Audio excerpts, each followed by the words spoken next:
Well, hey guys, welcome to today's vlog, and if you're new here, yesterday's vlog was how I, as a youth pastor, write my messages. So tonight's vlog, I just recorded myself delivering that message to the students live. I probably walked out of frame a couple times, but the audio should be okay, even though this camera microphone was picking up through the speakers. But I hope you guys enjoy. I just taught on Joseph and Joseph's comeback story and how I believe that we're all in a position for the rest of 2020 to be our own comeback story. Hey, I hope you guys enjoy, and I'll see you guys tomorrow.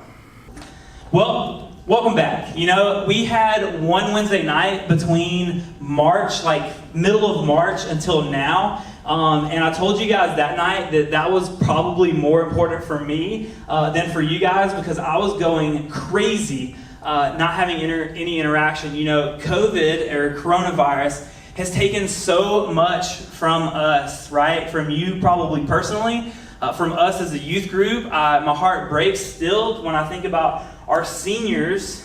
And so we're finally back. We're going to meet normally on Wednesday nights from 6 to 7 for a while, even though things are going to look a little bit different than they did before. And we're going to start with this series called The Comeback.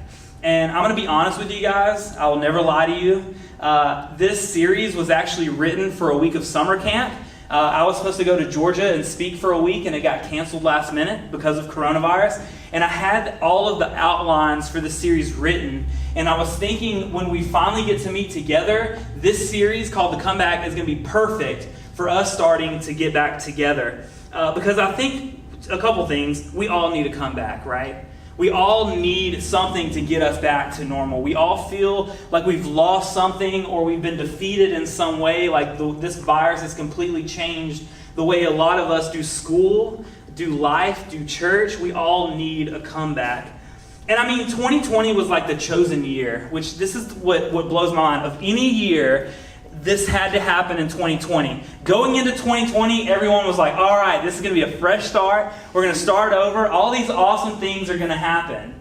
I mean, so Valentine's Day was on a Friday, right? February had 29 days. Everything's lined up. Cinco de Mayo was on Taco Tuesday. That never happens, right? It probably happens every so many years, right? But Taco Tuesday, being Cinco de Mayo, everybody was so jacked.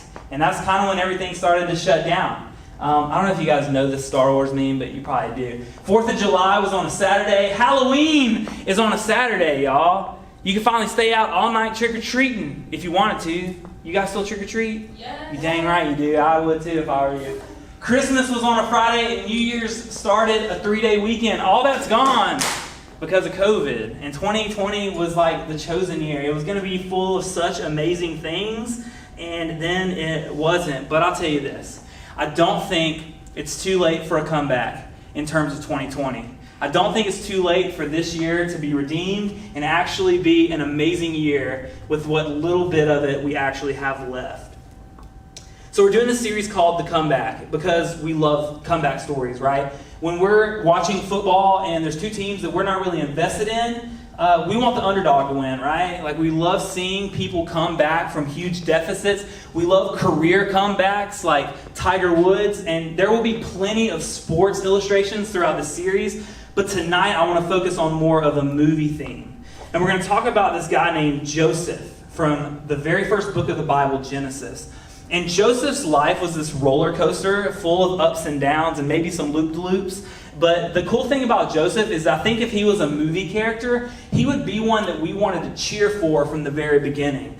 And so we love to cheer for movie characters and TV show characters, the ones that are down and out, the ones that get picked on and bullied. We cheer for them because we want them to have this comeback moment where they end up on top, right? It's easy to cheer for movie characters, but before I say anything else, I want to ask you students, do you ever cheer for yourself? Do you ever find yourself in those situations where you're struggling at school, you're struggling with your parents, you're struggling with your siblings, and do you ever cheer for yourself to say, I'm going to come through this. There is going to be this comeback story where we're going to move through this. There is going to be light at the end of the tunnel. Because I want you to know that if you don't cheer for yourself, I hope that you always remember that we're cheering for you. Me, Ms. Liza, this church, your spiritual leaders, most of your teachers. I wish I could say all your teachers, but probably just most of your teachers. Like, we're all cheering for you, okay? We have your back and we are in your corner.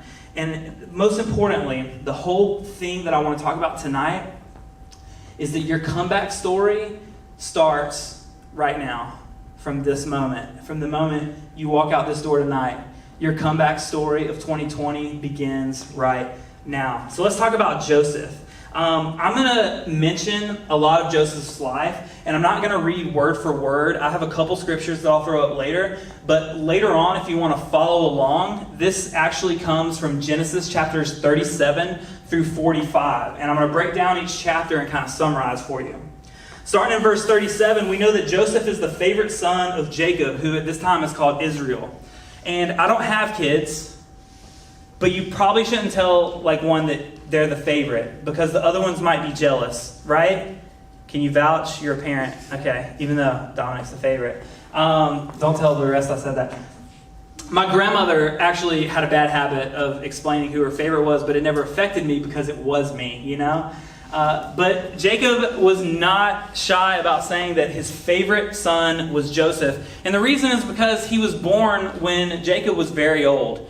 And we know that he showed his love for Jacob in several ways, one of which was he gave him a coat of many colors, right? Like we all know that story from VBS and Bible school and growing up. VBS and Bible school are the same thing, but sometimes when you're talking out thoughts, it doesn't make sense. So he was the youngest. And another thing that caused some issues with his family is he started having these dreams, and he was telling his older brothers that he was having these dreams where they would bow down to him.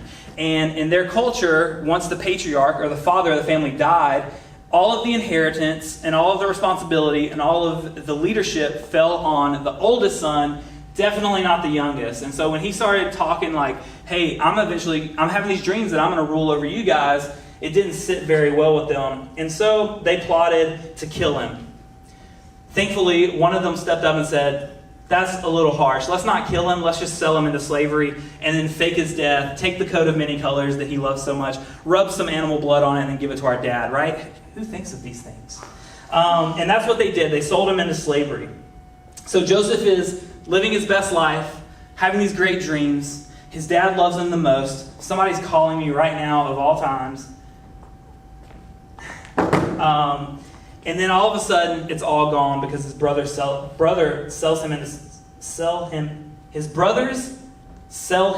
into slavery. Got to get the right conjugation there. Anyway. And then in chapter 39, we know that he's actually a slave to this guy named Potiphar.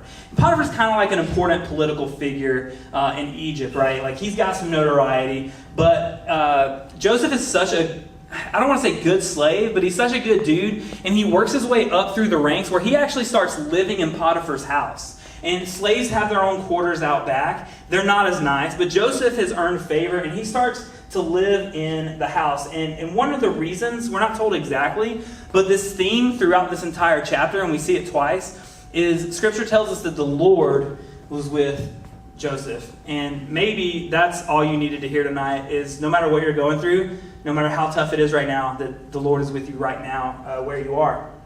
So he lives in Potiphar's house, and then Potiphar's wife wanted a little more of Joseph. She wanted to sleep with him, and he wasn't about that life. So he actually fled, and he left his cloak behind him. And so she went to her husband and said, he tried to sleep with me, and here's his cloak for proof. And then they throw him into prison. So once again, he started from the bottom, and then he rose to the top, and now he is thrown back at slavery to the top, thrown in prison, right? It's this roller coaster of ups and downs. And like right now in the movie, you're like, man, I really hope things work out for this guy because he's had a really, really bad break.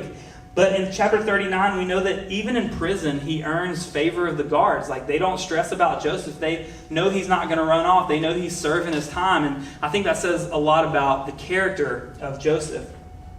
And then in chapter 40, he interprets dreams for these two dudes who then go on to say that they did, and they take all the glory.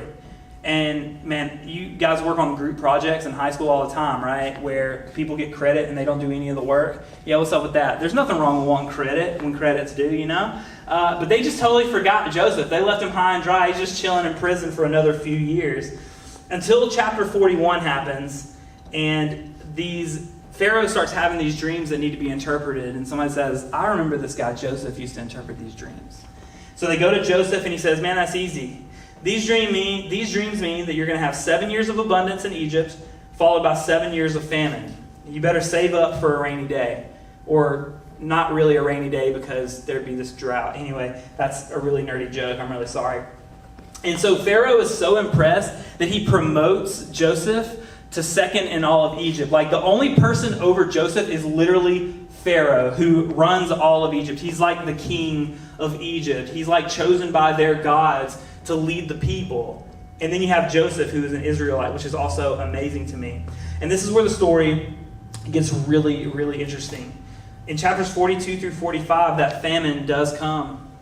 And people from all over Egypt have to go through Joseph to get aid. And that includes Joseph's family. And so Joseph's brothers show up, and they don't recognize him because, maybe the Egyptians were a little elaborate with how they dress. And, honestly, when you sell someone into slavery, you're not thinking, hey, a few years later, I'm going to run into him, right? Like, they had no idea that he was still alive. And so Joseph does this cool frame job and proves that his dad's still alive before he reveals himself to his brothers as being their brother Joseph, but also in command of whether or not these people are going to get help. And Joseph finally reveals himself, and he's like, yo, it's me, the one you sold into slavery. Boo. And they're scared, right? Like, they're terrified because their entire existence is now in the palm of their younger brother's hand, kind of like the dream that Joseph had all along, right? Like, it all came to fruition. And in that moment, his brothers are scared, and then I've actually got it on the screen. In verse 8, Joseph says this to his brothers. So then, it was not you who sent me here, but God.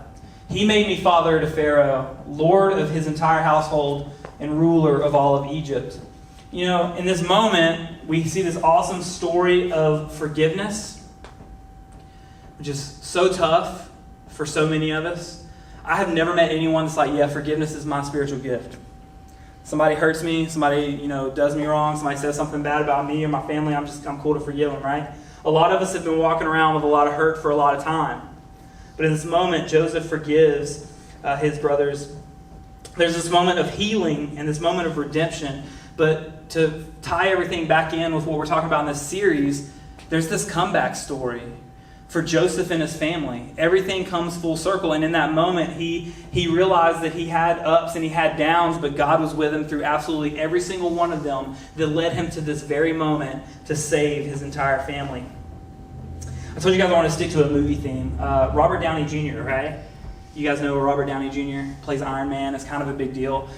Well, his dad was actually an actor and a filmmaker, and everybody was kind of cheering for Robert Downey Jr. from the beginning. Like, he could have done anything he wanted, except he starred in a couple movies. He starred in an off-Broadway play, and then he got really hard into some really heavy drugs, like big league drugs, like not minor league drugs, but like big league drugs. And it led to tons of arrests, spent a lot of time in rehab, but every time he would go right back to the streets. And in 2003, in his own words, he had a car full of tons of effing dope. He went through the Burger King drive-thru and got a sandwich and drove to the ocean. And he said, I opened that Burger King sandwich, and it was so disgusting. I just had this vision that maybe it meant that something really bad was about to happen to me. And so he threw all the drugs and unfortunately the Burger King, into the ocean and has been on a path and has been clean ever since. And he says a lot of things. Of course, the Burger King thing started it, but his wife, his friends, his support group has helped him stay sober. He had this vision, kind of like Pharaoh had these visions of what was to come. After this, he landed the Iron Man role. And in Iron Man, after Tony Stark is rescued, he says, I just want an American cheeseburger. And you know where they go? Burger King, right? And Tony Stark's eating Burger King in the back of this limo as a shout out to what led Robert Downey Jr. to turning his life around, which turned his career around and led him to be the 6th highest grossing box office actor of all time. An amazing comeback story of someone who was on the brink of losing absolutely everything, including his freedom and maybe his life, to being one of the best actors, highest paid actors, funniest actors, of all time, right? That's kind of subjective. I just think he's a great actor, but beyond Iron Man. But we know that Iron Man character was played perfectly. Thank you, Robert Downey Jr., for playing Iron Man. So let me conclude with this, because I know some of you guys got to go. We cheer for guys like Joseph all the time. We see the guy who goes through the ups and the downs, and we just want them to end up on top. And we cheer for guys like Robert Downey Jr., who could, like, he comes from good stock. Like, his dad was a great actor. Like, we want Robert Downey Jr. to be a great actor. And he finally succeeds, and we're happy for him. But we got to remember to cheer for ourselves, too. You got to remember to cheer for yourself, because we're cheering for you, and we want you to cheer for yourself. See, your comeback story starts right now. I told you when you walk out of here tonight, your comeback story is beginning. All of us are going through incredible things with this virus. It's not COVID. It's not COVID. We're going through incredible things with this virus and with our families and with school and with sports and all of these things. But Romans 8:28 says this. And we can look back at Joseph and we can look back at Robert Downey Jr. and we know this, but how hard is it for us to believe this in our own lives this very minute? But Paul in Romans says this, verse 8:28. Okay. And we know that in all things, God works for the good of those who love him and have been called according to his purpose. I know life's tough. And I know when you're sitting there, I know what it's like to be so depressed that I'm sitting there and someone's saying, TJ, things aren't that bad. But I can't see that, right? Because I can only focus on what's right here in front of me. I know, teenagers, it's so tough. But if you walk out of here tonight and you write that verse somewhere inside of your heart and you remember that, yeah, this hurts right now and this sucks right now, but I know that later my comeback story is beginning, and I know that later I can tell this story maybe to help someone else in their comeback story, to get them back on track, to get them through to the other side. 2020 took a lot from us. And 2020 took a lot from you guys. But the comeback story starts right now. Joseph went through a lot of highs and he went through a lot of lows to get put back to where he was in so much power. He was able to save a lot of people. And I believe that's very true about you guys as well. Guys, your comeback story, 2020's comeback story, starts right now. So stay with us. Next week we're going to talk about Job. We're going to talk about more comeback stories and how important they are for us. Before you start, guys, can I pray for you real quick? Because I want you guys to be safe and not get kicked in the ankle.